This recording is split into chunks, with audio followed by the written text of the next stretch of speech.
kelgan kvartiram sizlarga yoqishi aniq o'rtoqlar. Mirobod tumani Parkvudga kelganmiz o'rtoqlar. 83 kvadratdan iborat 3 xonali 3-etajda joylashgan kvartiram sotiladi. Bu yoqda mehmonlar uchun joy qilingan, bu yoqda divanli zona qilingan, televizorlangan, bu yoqda travertin ishlatilgan ekan. Keyin mana bu narsa shipondan qilingan ekan o'rtoqlar. Bu arzon panel emas. Keyin lustragan alohida e'tiboringlarni qaratishni so'rayman.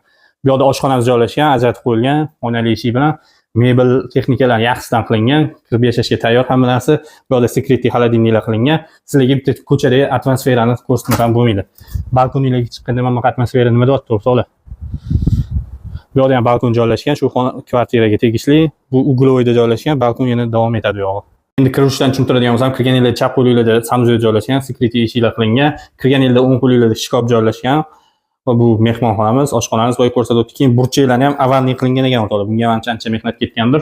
Va eshiklarga e'tibor bersanglar, standart emas, baland, bu kvartiraga zo'r vid berib turar ekan. Ikkita yotoqxonamiz joylashgan. Mana bu narsa nima deyapti?